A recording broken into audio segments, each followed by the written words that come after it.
Good afternoon, students. This video lecture will be about the example essay and the answers to the questions following it.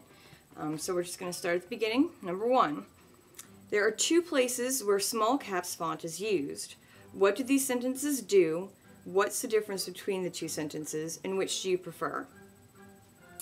The two sentences are the thesis statement, right, because that's the beginning of the paragraph, right here. And also, small caps font was used at the restatement of the thesis sentence on page 4. Now, the two sentences differ in that obviously one is in the introductory paragraph and one is in the conclusion, but the way that they're worded are a little different. So here's the first one. Here's the actual thesis statement from the introduction.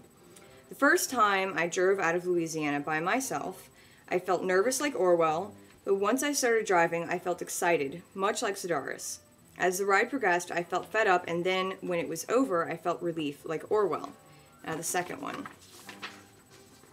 Even though the trip was tiresome and I was extremely nervous about driving to Memphis by myself, I realized that it was an exciting experience that helped me learn how to conquer my fears and become more independent. Now, the big obvious difference between these two is that the first one mentions the authors that she uses in the rest of her paper. Okay? The second one doesn't do that. Now, the second one, however, I think is a more, it's a sentence that is written with more flow, right?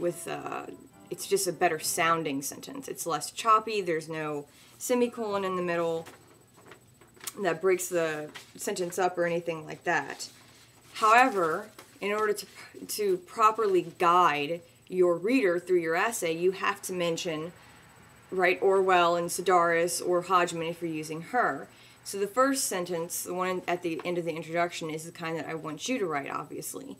And then you have to restate it in a fashion that is that doesn't include the authors when you restate it, because at that point your reader has already gone through the entire essay and knows about the authors.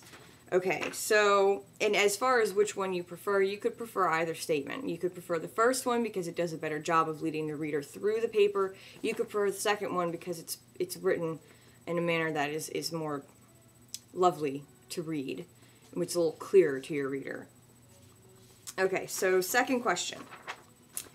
In the second and third paragraph, a series of slashes appear in the text 3 times, separating these two paragraphs into 4 sections, right? And we've already talked about this.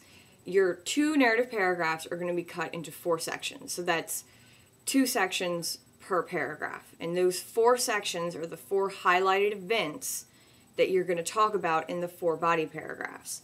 So hopefully you saw that the first section that's separated by slashes, it starts at the beginning of freshman year in college at the top of the first narrative paragraph, and it ends, my heart raced and my palms began to sweat as I slid into the driver's seat and turned the key. That first section from the narrative paragraphs corresponds with the first body paragraph, and you can see that by going to the first body paragraph. Before I started my drive to Memphis, right? And that is what that first section of the first narrative paragraph is talking about. She's talking about standing next to her silver Honda. She's talking about getting into the driver's seat. She's talking about how it was raining. So your narrative paragraphs and your body paragraphs will correspond.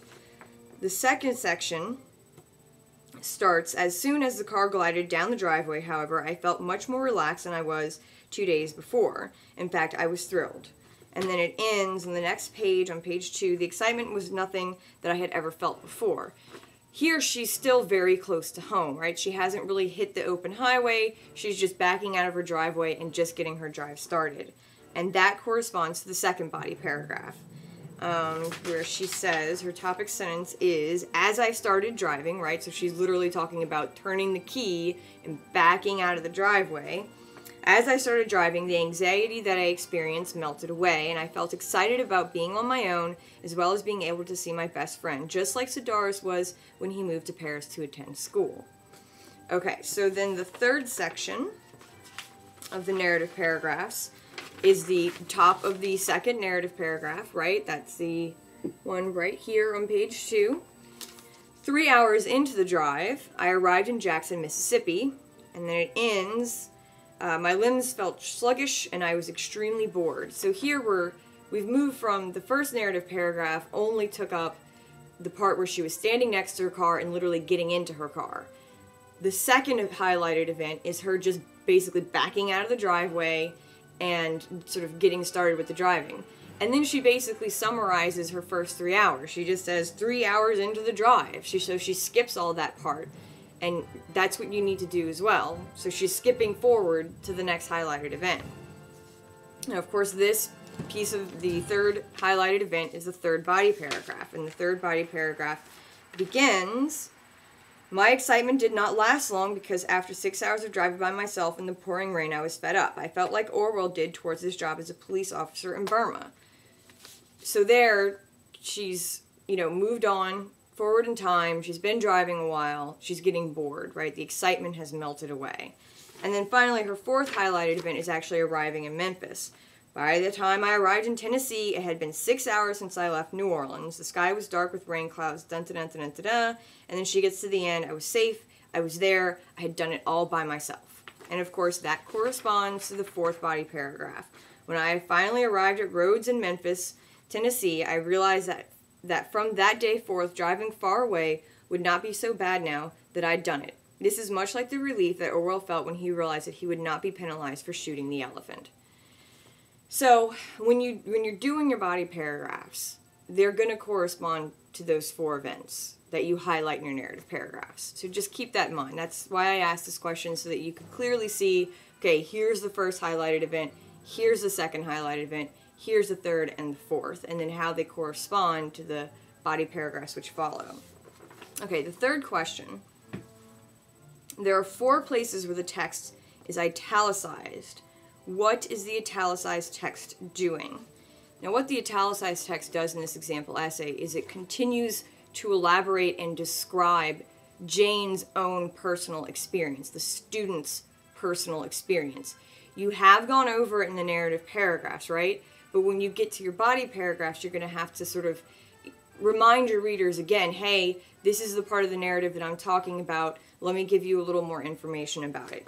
So I'm going to read from her third body paragraph, which is her third highlighted event. So after the top sentence, "I had never driven outside of New Orleans without someone else being with me, and I was worried about getting a flat tire or, worst of all, getting into an accident. I was scared that if these things happened, no one would be there to help me. The roads were also slippery from the rain, which added to my anxiety because it increased the chances of something terrible happening." Now, that's just her expounding upon and further explaining her situation that she was in, right? She went over it in the narrative paragraphs, but this is just more information for your readers to have, okay? And you have to do that in every body paragraph.